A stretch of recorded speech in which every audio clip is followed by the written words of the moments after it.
Hello, hello, hello. Happy Sunday, everyone. It is Charlotte coming live to you guys with another Forever Friends Academy episode. I hope you guys are having a wonderful Sunday so far. As per usual, I'm going to wait for some of you beautiful folks to get online with me. I'd love to be your nightcap. Get all cozy up. And let's have a nice little conversation and end off the night thinking about some enriching and good relationship topics. All right, but as per usual, I'm going to introduce myself just in case there are some newcomers coming online with me tonight, which I would absolutely love. And if you are a newcomer, whether you are live with me now or whether you are catching the replay, thank you. I so appreciate you coming. And my name is Sharlakornegay. I'm an author, a recording artist, founder of Interask Coaching and Forever Friends Academy. And this is my podcast, Forever Friends. Welcome, welcome, welcome, welcome.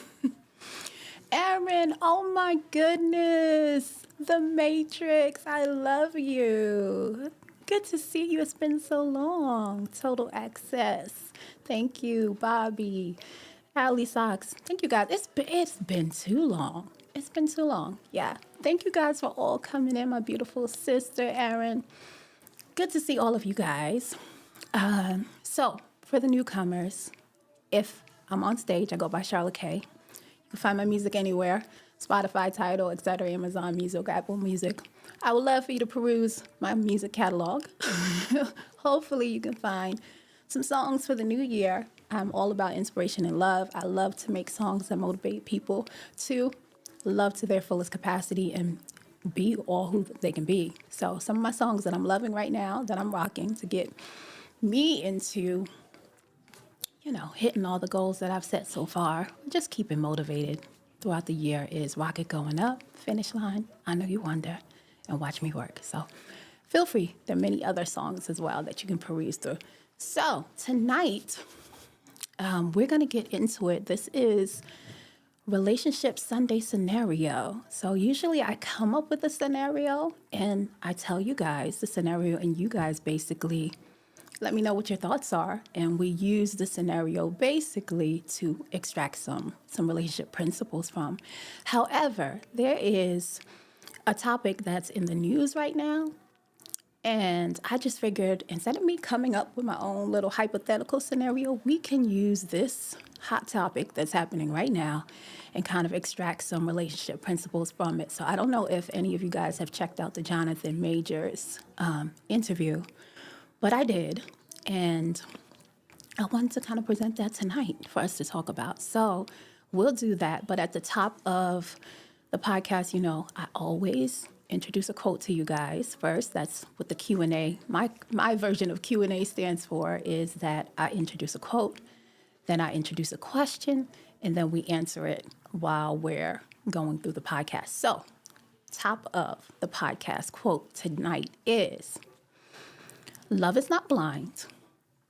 People just mistake love for their emotions, and their emotions lead them to believe things that aren't true. Do you believe that quote? I'll say it again. I know it's a mouthful. Love is not blind. People just mistake love for their emotions. And let me put a little addendum in there. And the mismanagement of their emotions lead them to believe things that aren't true. So let me say that one more time, because I didn't included it, addendum. Love is not blind. People just mistake love for their emotions, and the mismanagement of their emotions lead them to believe things that aren't true. All right, so first things first, do you believe that is a true quote? Do you think that there are some principles that you can take out of it that you could apply to how you develop your relationships? So that's at the top. Oh, thank you, Aaron. Aaron says, I Know You Wonder is still her fave song. I know, that's such a classic song. That's one of my favorites, too. That's dear to my heart. Literally wrote it to myself to get me become confident. So I appreciate that. Thank you. And the Matrix says that man has an odd obsession. He says he has an odd obsession with Coretta King. I know everybody's saying that. Oh my goodness. Yeah, we're going to get into that tonight. And let me do this disclaimer because I think he's a phenomenal actor. And unfortunately, right, we all go through our things, right? And we get to do it in private. But when you are a public figure and you're professional, right? The professional aspects of your life, of course, are on display. And sometimes, like in situations like this, your personal life also gets scrutinized by the public. So I'm not doing this in a way to diminish his character or anything like that, but I just think that, and I want to use it since it is on public display as a great tool for us to kind of talk about certain relationship dynamics and principles. So I want to put that there. So Aaron says, yes, I think it's true and can apply. She said, Jonathan Majors is my crush. Really? I'm sure a lot of women probably have a crush on him. I don't know how I feel anymore. The Matrix says, love is not blind, but just... Wait, let me make sure I'm reading that right. But just express the... Wait, let me move things in here. But just express the definition of what love is blind is... Is it an idiom? Am I wrong? Oh, right. Because sometimes people use love is blind in two ways that I have at least found out is that one, they'll say love is blind, meaning like it knows no boundaries. So for instance, like when there were instances where a black person couldn't marry a white person, right? Love is blind, it doesn't see any color, etc. And I guess that would be more of a positive way to look at it. But the love is blind that I'm bringing up tonight is basically that, people oftentimes will feel like when you're in love that it's blind and it meaning you won't be in a conscious state, like you won't be able to make decisions that are actually well-grounded and holistic, et cetera, like that. So good question, Mavericks. So hopefully I answered that and cleared that up for you. Yeah. So that's the type of love is blind that I'm talking about. Love is blind, meaning like, people will say once you're in love, it kind of clouds your whole mental process and you're not going to necessarily make appropriate decisions or decisions that are in the best benefit for yourself or the two people as a collective. So thank you. I'm glad you asked that question so I can clear it up. All right. So far I have one person who agrees that it's right. And I had to clear it up for the matrix. So let's see. So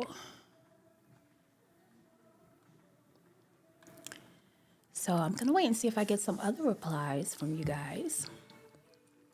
Okay, so the matrix says, so I think I can agree most times is not that they love the person. It's more of a trauma bonding equals emotions mistaking. Yeah, definitely. I've heard that as well. Hey, Corey, thank you for joining me, love. Thank you.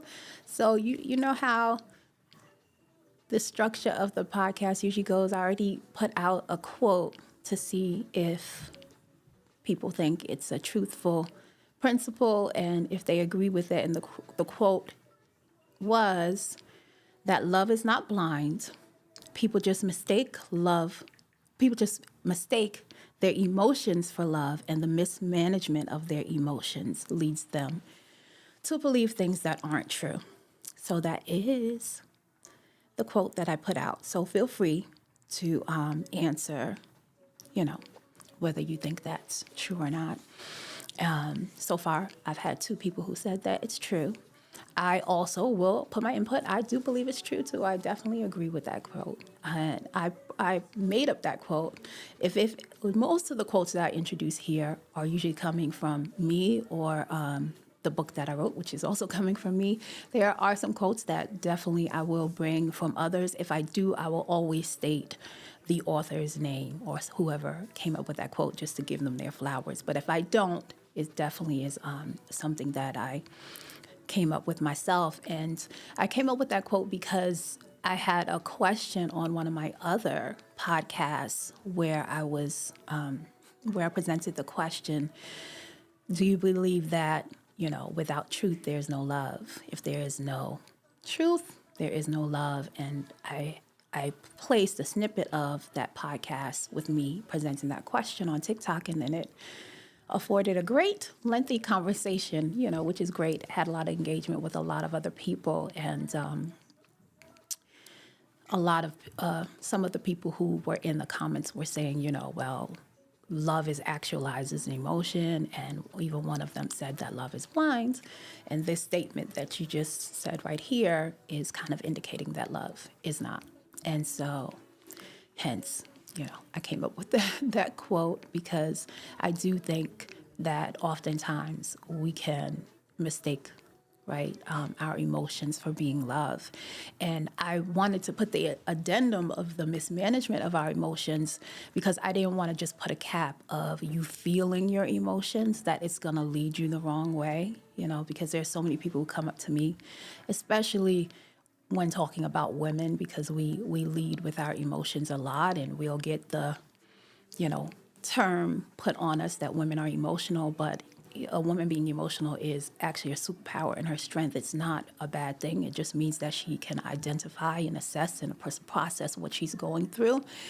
If we're talking about emotional insecurity or emotional immaturity or mismanagement of emotions in other ways, then yeah, we can kind of, right, hone in on that and fine tune and sharpen our EQ, our emotional intelligence in that way. But to say being emotional is bad is not the truth. So I wanted to put that addendum in there because I do believe that God speaks a lot through the emotional plane, especially when it comes to women.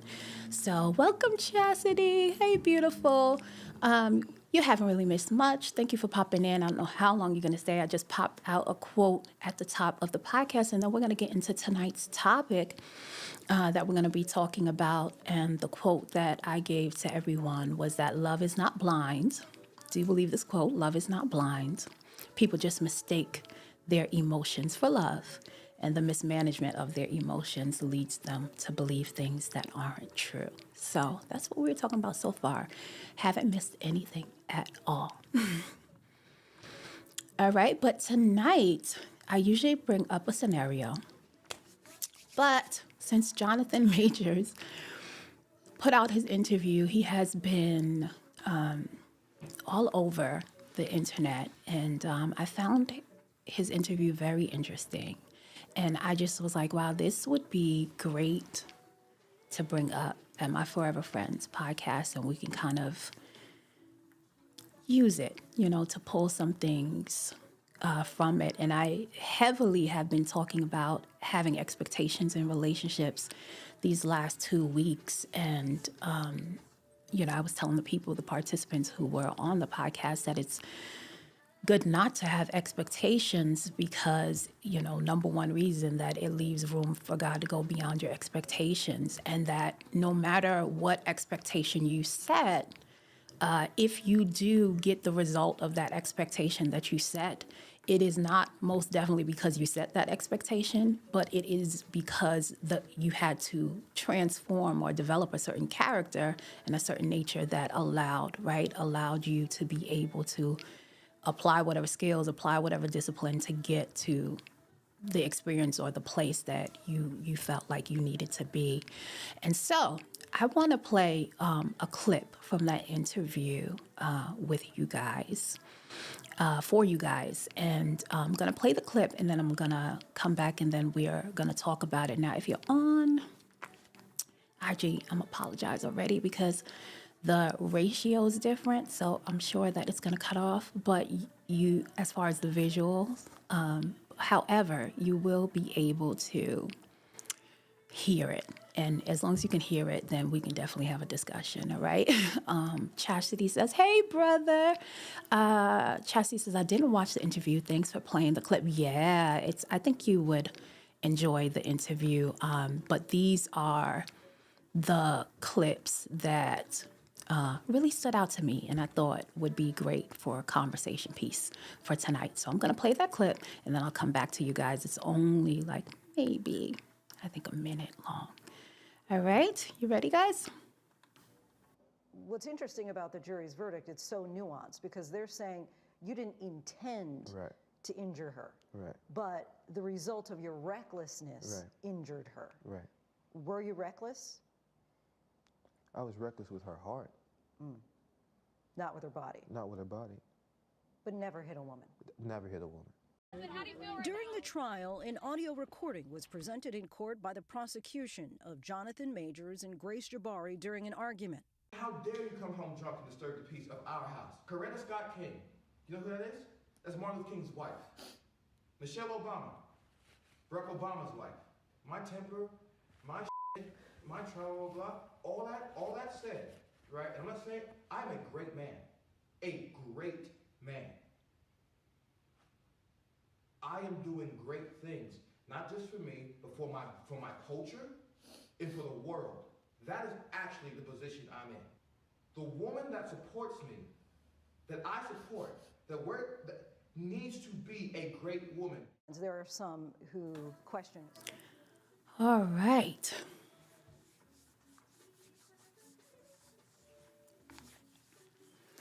All right, so what are you guys' thoughts on that?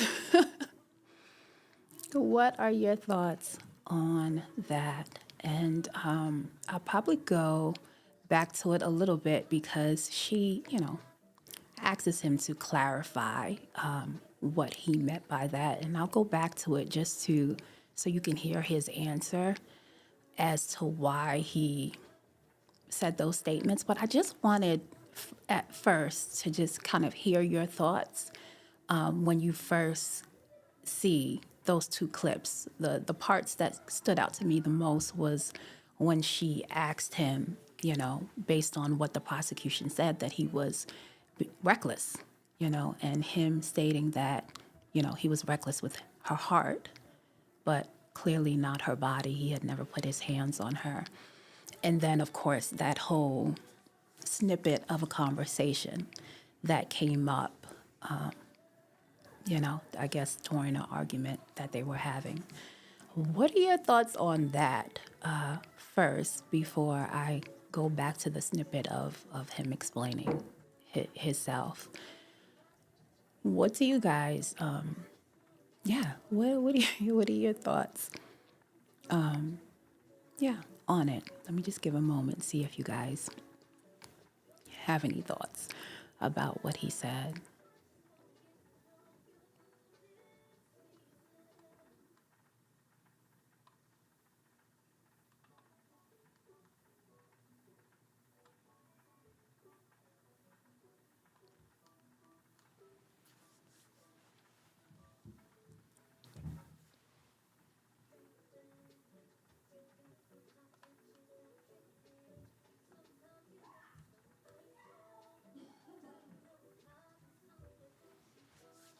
Yeah, give a minute because I know it takes time to type. So I want to give you guys a minute just in case you're typing to write something before I kind of chime in on it. But I thought it was interesting, not really going into the whole politics of it. I really just want to dive into the relationship piece of it. But I thought, whoever his team is, I think it was a brilliant idea to have him start speaking now to the public because, he didn't take the stand. And I think that was definitely an intentional move. And for him to come out now to speak, and come in front of the media, I think it definitely is a smart move to call on the public, the public's eye, and kind of get empathy from the public, right, as far as what's going on in regards to his case. So I thought that was brilliant. The Matrix had cliff notes. I just got back. Oh no, Matrix, you missed a lot. Well, I played a scene from the Jonathan Majors interview, and in the interview, the interviewer basically had asked him, saying that the prosecution said that he was being reckless with his ex-girlfriend. And he basically she said, do you think you were reckless? And he said, basically, I was reckless with her heart, but never her body, meaning like I never laid my hands on her. I've never laid my hands on a woman, a day in my life.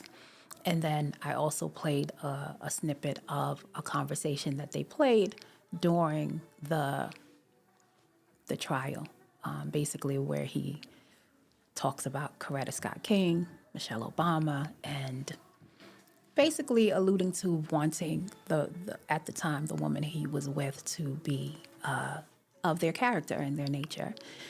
So that's all you missed. And I just wanted to know what people's feedback and thoughts were on his statements of what he was saying. So that's all you missed.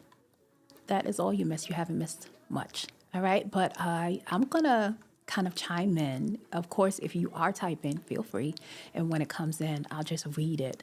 But the reason why I wanted to bring these two clips up is because, like I said, we've been talking a lot about expectations and relationships. And I just thought that this whole scenario with his past relationship and the dynamics in it. And I'm sure a lot of people, when they think about the scenario, they're like, okay, clearly this was a toxic relationship or unhealthy relationship.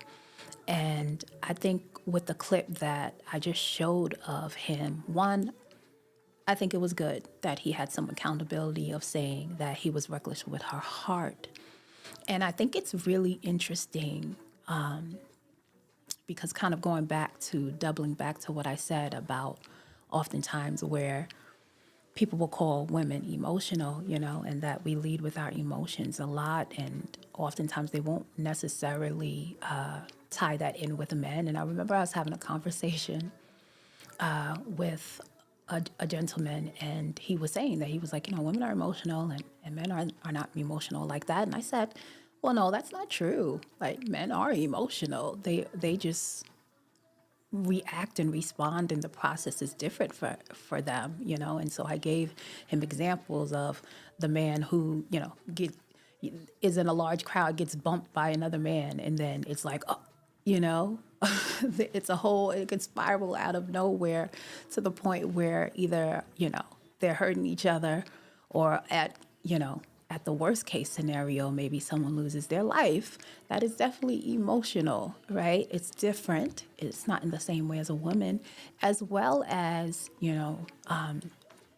leading with their emotions. If a man does not necessarily consider, like, let's just say it's a married man and he has a family at home, and his emotions is driven towards maybe another woman, and he's not necessarily thinking about the impact that his choices or his decisions will make, that's emotional, right?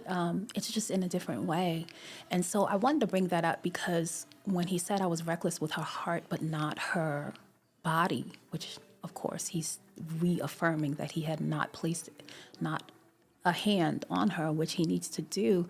But I also think it's a great thing to examine, because when you're reckless with someone's heart, it's very hard, and a lot of times I think, when it comes to definitely men, I think women, it's harder to decompartmentalize the way that we are, right? Our emotions from our physical bodies and things like that. But there are plenty of different men that I've talked to where they'll say, well, sex is just sex. It's nothing. They don't, there's no other connection to it. And I often will say, well, how though? Because everywhere you go, there you are. And even if you have been able to, in your mind, feel like put a switch and say, well, this is just an act in this moment right now, but it's not going to affect me on another deeper level. I'm sure in this statement, when he maybe looks back, if he does have some reflection time, that even though he was reckless only with her heart and not her body, that recklessness that he had with her heart also now has caused this whole rippling effect, right? And I think it's a great principle to kind of take in, that if you're reckless with someone's heart, it's hard to detach that being reckless with that person's heart. You can also be reckless with your own heart and your own life, because of the repercussions that can follow, that sometimes we as people as a whole definitely can detach, but definitely in the space of talking about men, right? Because in the heart space, especially in doing certain things, those things, they can proceed with feeling like they can easily detach those things, but you never know what those things can produce, because no matter what you do, it's going to every seed is going to produce after its own kind. And it is very hard, especially when engaging in intimate relationships, to detach your emotional plane, your physical self, your spiritual self, and your mental self, because it takes all of those things to engage with someone, even if you don't acknowledge how much in depth, right, you're stepping into it mentally or spiritually or emotionally. It's very hard to detach those things. So that's what I thought about that first clip, about him saying, I was reckless with her heart, but not with her body, and how him being reckless with her heart now has produced, right, what's going on right now in his life. And I think that it goes into the second snippet that I played, because, here he is having this statement, which I thought was so interesting, where he was like, naming all these clearly women that he admires and honors and feels have admirable characteristics. And he's bringing up Coretta Scott King, Michelle Obama. Hey, Shane, how are you? Thank you for popping in. Michelle Obama, Coretta Scott King. And of course, there are people who are in, the Black community that are like thinking this is such an audacious, like crazy statement to make, only for the fact that the woman that he was with at the time is not even, right, African American. She's not Black, right? So it's like, how can you ask this woman to be this? But I actually don't look at it like that. I think what he was bringing up was that, this is the type of character woman that I know, or that I feel that I need walking by my side. So that crosses, passes any type of race or color, ethnicity. So I understand what he's saying in that. I don't think that was so far-fetched. What I do think, though, out of that snippet is the fact that he's asking this woman to be this, knowing in the moment that he is being reckless with her heart. And in the very moment she's drunk. So it would be hard to try to pour something as I'm going to play the clip again, and you'll hear his full explanation of why he did that. It'd be very hard to offer something of enlightenment to a person who's in that state, And I thought it was just a great clip to bring up, because it is a perfect example of how we can have expectations in relationships and want the expectation to provide a result that is not possible, because the very character and the nature of the relationship is not functioning in that way, right? It's not functioning in that way. And I think when he says that, that's where our quote at the top of the podcast that I presented comes in, where the emotions are mistaken as love, and then those mismanagement of those emotions make you blind to want something when you know that there are certain things that would have to have been, implemented in the relationship by both people for that type of relationship to, right, be birth or to be able to function in that way. So I'm going to play it again for you guys to see. That way, the Matrix, if you're still here, you can see at least the second clip. So I'm going to play it, and I'm going to play his explanation, and then I'm going to come back to you guys, and you guys can let me know what your further thoughts are. Okay, so I'm going to play it from the top again, but lead into his explanation and see what your thoughts are. All right. During the trial, an audio recording was presented in court by the prosecution of Jonathan Majors and Grace Jabari during an argument. How dare you come home drunk and disturb the peace of our house? Coretta Scott King. You know who that is? That's Martin Luther King's wife. Michelle Obama. Barack Obama's wife.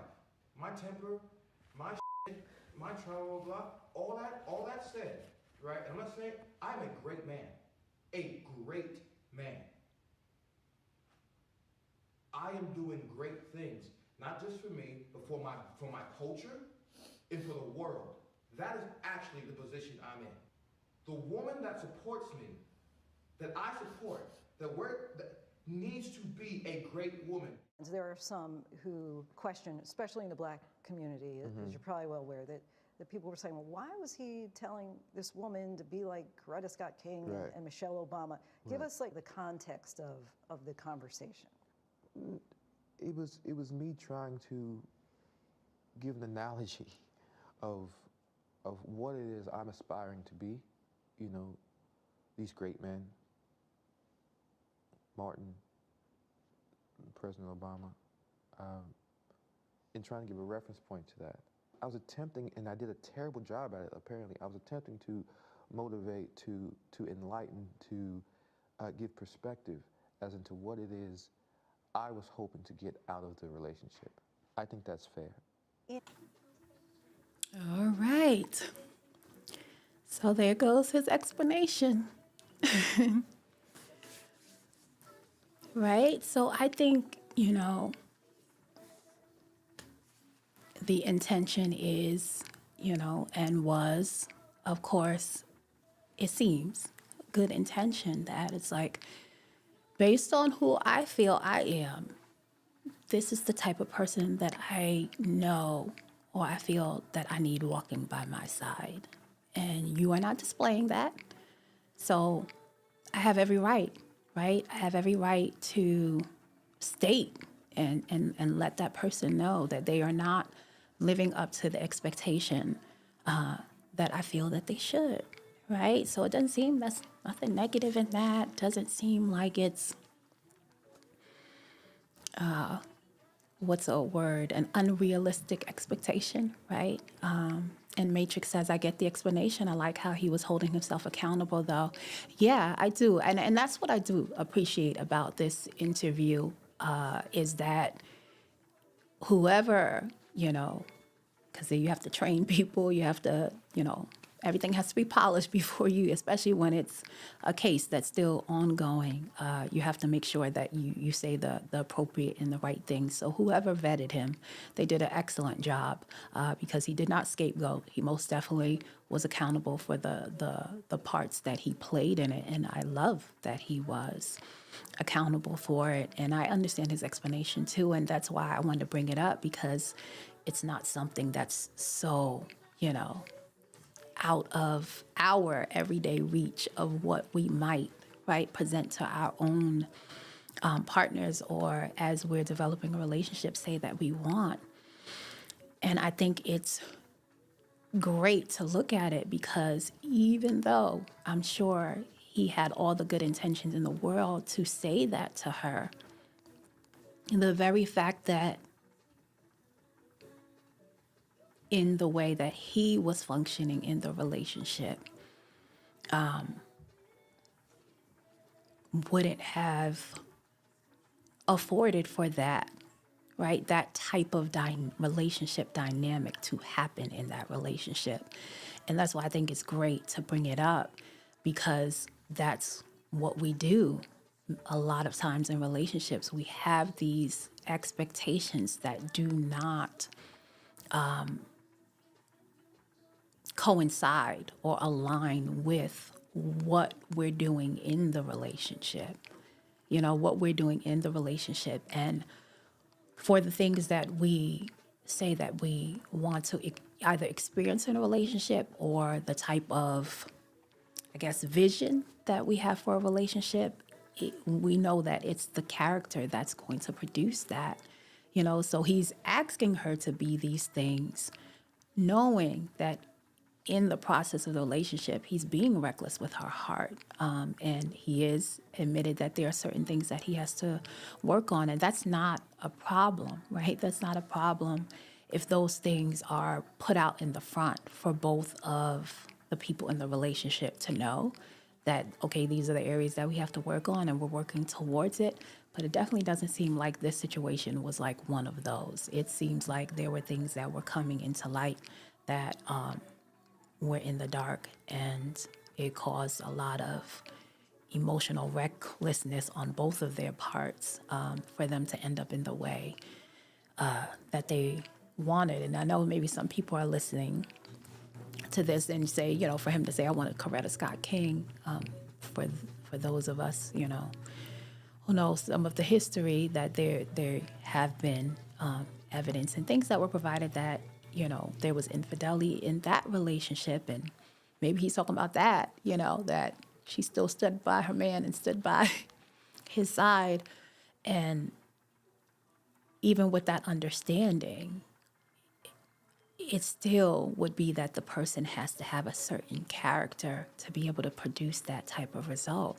Because if not, then we'll be expecting from that person all day, all for months and months, for years and years, and then never, right, get that type of either reciprocity or get that type of experience being in a relationship with them, because maybe they haven't developed to the capacity to be able to, right?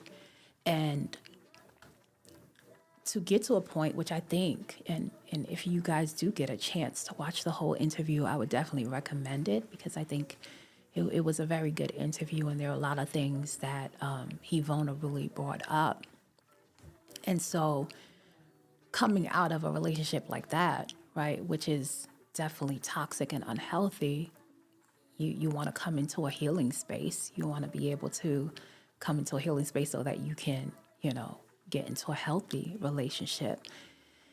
And for that to happen, all of, right, those things need to be accepted, right? The accountability that the Matrix is talking about, that piece is important, as well as the total acceptance of, okay, maybe I was expecting this person to be a certain way, but I was showing up in this relationship in a way that would not even, right, facilitate or nurture a pathway of growth and an evolution of us together in that way. So if I don't course correct that, right, then I'm just going to kind of stay in a selfish mode that, okay, this is what I expect of you, regardless of how I'm showing up in the relationship, right? Regardless of what I hold myself, the standard that I hold for myself. And so that's what I thought was really, really a good relationship principle to pull out of this whole scenario, is one that don't believe the lie that you can be reckless with someone's heart and detach it from many other, right, areas in life, because the recklessness that he had with her heart now is impeding on his own life, because it's no way you can be reckless with someone else's heart and not be reckless with your own, because you are engaging with that person. You're engaging with that person. So not only are you being reckless with their heart, their life, and your life, right? So I think he's a great example of how to maybe a cautionary tale to make sure that you're not and you value another person's time and their energy to not waste their time or yours, you know, being reckless with their heart, their emotions, however you want to put it. And then secondly is that having an expectation, a strong expectation for someone to exude or display or live in a certain type of character. If there is nothing in the relationship that is creating an environment to nurture that or facilitate that growth, then that is an illusion of love. And that'll allow us to fall into a very strong delusion that is very far removed from the nature of true, authentic love, you know? And so if we keep that in our minds and our heart, then we'll just focus on mainly growing within ourselves and developing the character that then would attract, right, the type of person that would then be complementary to the character that I'm developing within my own self, not placing it on the other person and stating that they should be this, because even though what I'm, you know, beyond like what he said, you know, aside from my temper and et cetera, I'm a good man. And I believe, you know, I believe him when he says it. I think for many of us, and I know for me, because it's been a journey. When I met my husband in high school and we started our friendship, I definitely was not demonstrating in the way that I am right now, the woman, right, that I could be. He was able to look, of course, we were teenagers, so it's a little bit different. However, he still was able to see and look more deeply in who I am or who I could be with, of course, God's cultivation. And I think every step of the way, though, he wasn't just betting on potential.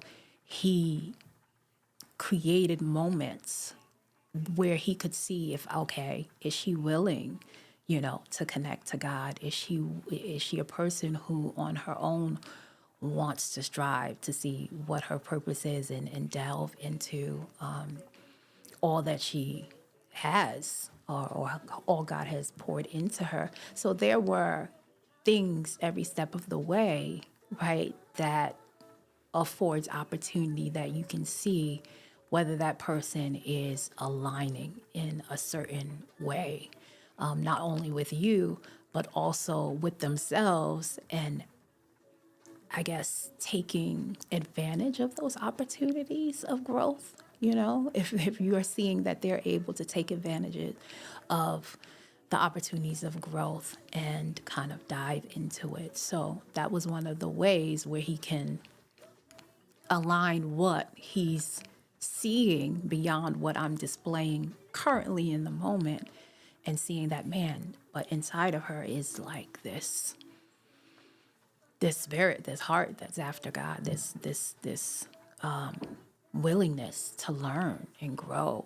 And he could see that, you know? And so when he has little moments where he introduces certain things, he sees how I'm embracive of it or how receptive I am. And so that's one way you can kind of know. But that's very different from placing a very lofty or high expectation on someone who is acting in the complete opposite way, right, of the expectation that you have for them. As well as, while my husband is creating these opportunities during our friendship to facilitate growth between us, he's also demonstrating a certain character, right? Which is worthy to admire and also follow after and adapt, right? I think also what's interesting in him stating that is that leadership in its highest form is demonstration, right? You lead by demonstration. And so that's why I wanted to pull that snippet there, because to ask someone to be of a certain type of character, but you are not demonstrating that character in the relationship, at least in that current state that he was in, is it's not going to give you that. You're not going to get that. It's not going to provide you that result. You know, leadership is demonstrating in a certain way that people are inspired and motivated to follow what you're doing because they are compelled to. Because whatever it is that you stand for and however it is you are expressing it and displaying in the world is solid. And so I want to follow you in that way. I want to experience those things that you are showing me and sharing with me. And I think out of everything that we saw in those little tiny snippets, and again, I would implore you to watch it on your own till it's the full interview, so you can get your own type of thoughts on it. But I would definitely say that's what the key component that was missing in that relationship. That was the key component. And it seems, though, that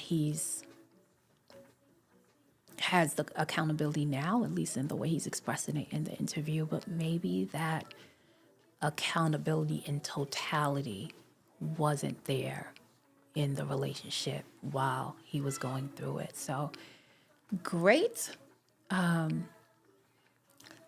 relationship, real life scenario to be able to extract some principles from. And, like I said, in no way did I bring this up. Does not take away from his brilliance as an actor, does not take away from the new relationship that he's entering now with Megan Good. And, I only wish the best and happiness for the both of them. But I just thought it was a great scenario to bring up that we can kind of dive in and talk about some of the principles that we talked about tonight. So that is basically all I had for you guys tonight. Thank you so much. Thank you, Paul. I hope I'm pronouncing your name right. Paula. You said you are wise and well-spoken. Thank you so much. I appreciate it. Thank you for popping in with me. And I hope you enjoyed whatever part of the broadcast that you stepped in. So I always leave a moment after I presented the topic that I have for you guys tonight to leave space if you have your own relationship question that you want to ask. It does not have to be on the topics that we talked about tonight, as far as love, not being blind, but not wanting to put your faith in your emotions, because when we put our faith in our emotions, we want to put our faith in the truth. Emotions, I say all the time on the podcast, are just way too fleeting and transient. They're meant to be transient on purpose because we get the beautiful opportunity of experiencing so many emotions in one day. I know oftentimes for many of us, we're like, oh my gosh, depending on, the type of person you are, you might be like, I don't want to feel certain emotions, or I want to resist, certain ones that don't make us feel so great. But honestly, the beauty in being here is that you are able to experience those emotions, or be able to go through the many different challenges and experiences of life and use your emotions to kind of help you navigate through it. And know always in your core fundamental principle that the emotion is transient. If you don't hold on to it, it can't hold on to you. So you just let it give you whatever message it needs, and then you allow it to leave, knowing that you are just going to come out knowing yourself even more having more clarity, and the emotion has just done its job. So even if we're not talking about that, but you have something else that you want to talk about, please let me know. I'm going to leave space for you to ask whatever question that you have. And if you guys don't, then of course I'll be back on Thursday night, 8 p.m. Eastern Standard Time, bringing another relationship topic your way. All right, so I'm giving a moment because I know it takes a little bit of time to type. And I definitely am going to look into getting you guys to be able to come on and get an interview link for people who don't want to type, but they might just want to come on the show to ask their question. Feel free, all right?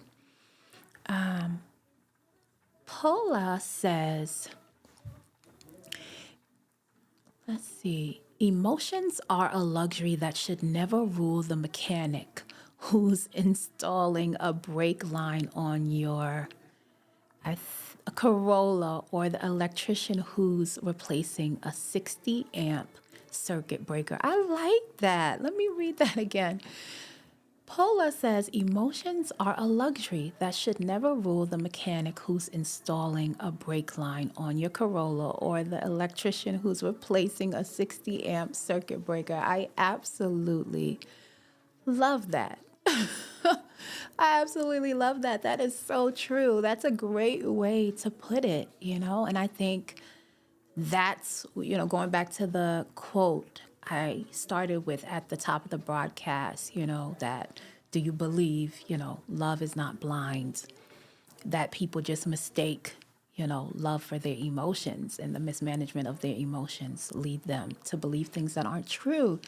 And I think that beautiful statement that Paula just made is so right. It's like when emotions only overtake us when we allow our emotions to get in the driving seat, and we forget, that the emotion's not supposed to be in the driving seat at all. It is, like she said, or Paula, I'm sorry, I don't want to say she, but, like that Paula said, it's a luxury, but it should not take the place, right, of the mechanic. I love how you stated that. Very, very, very good metaphor, good example. All right, so feel free. Anybody have any other questions about any other, doesn't have to be what we talked about tonight, any relationship topic, and I'll try to do my best to answer it. If not, then we're pretty much at the end of the broadcast tonight. Oh, I missed you too. I missed being on here with you guys. I really did. I'm so glad you popped in. I'm so glad you popped in. The Matrix, I have missed being on here with you as well, but I'm back. Okay, it says, those of us who feel put upon should research Can Crumb Oris. Let me put that so you guys can see it, just in case anybody wants to research it. I'll also put a note in for myself. I'm curious. So thank you for that. Thank you for that, Paula. Thank you for stopping in. Feel free to join me anytime. I come on every Thursday and Sunday nights at 8 p.m. Eastern Standard Time. If you like anything that you've heard, please like, comment, and subscribe to my YouTube channel. All the full episodes will be there. If you really like what I've said and you want to dive in deeper than me just bringing general scenarios, but specific things that are tailored to your life, I also have one-on-one coaching clients, as well as I do group coaching under my Forever Friends Academy. It's a membership subscription where I do offline, intimate, monthly relationship coaching. So feel free. If you're on YouTube, it'll be in the description. If you're on IG, click the link in my bio. And if you're on Facebook, it's in the description. Hey, Brian and DJ Howie. You guys, I'm getting off now, I think, because no one has any questions. But we had a great night talking about the whole Jonathan Majors situation. You know what? Since I have some men on here, I have a question. How about that? Only because I want to do some research. The men in here, I just recently did a podcast episode about the Simone Biles and her husband, Jonathan Owens, and how he did the interview on, I think it was the Pivot podcast, and he said he was the catch. The men in here, is that what the talk amongst yourself, amongst yourselves is right now? Do men feel like they are the catch right now in the culture? And for those of you who are in relationships, particularly if you are married, I'm just wondering, do you feel that way? Do you feel like you are the catch or you were the catch? And I'm just so curious. So feel free if you want to answer that before I hop off, because I did the episode, but I didn't have I didn't have men on to kind of present the question. So feel free to answer that. I'm just curious to see, is that in the barber talk, when you guys are getting your haircuts? Or wherever the different spaces that you guys are having conversations, is that right now how a lot of men feel that they are the catch in the relationship? So just curious. All right, so feel free to answer that, but you do not have to. And Paula says, research Dr. Abraham Hoffa regarding niacin and mental health. Okay, I love researching and talking about mental health. It is very near and dear to me, so I most definitely will do that. Yeah, mental health and overall well-being has a very special place in my heart. All right, so, and feel free. Oh, hi, Jean. How are you? See, I'm getting all these men in here. I don't know if any of them will answer my question, but I would love to hear you guys' thoughts on that. I don't know if any of you saw the interview with him,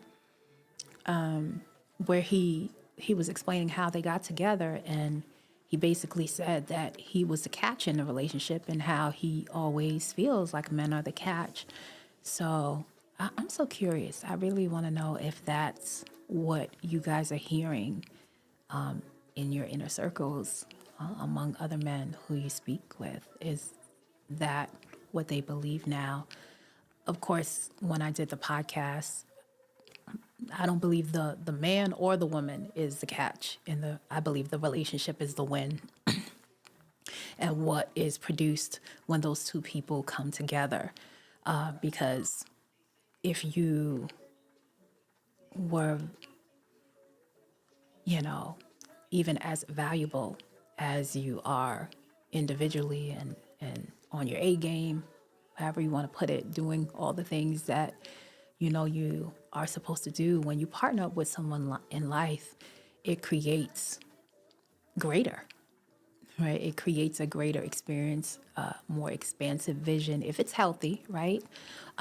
So that was my whole kind of synopsis or breakdown of me seeing, his answer on that podcast. And I think, they're newlyweds. They're just newly married. So I think I always say when you get married, it's like a purging of selfishness, and immaturity, and you grow in your wisdom and responsibility and so many other things, and selflessness. In interdependence, you grow in all of those areas. So it just seemed that he answered that, and there's some more maturing.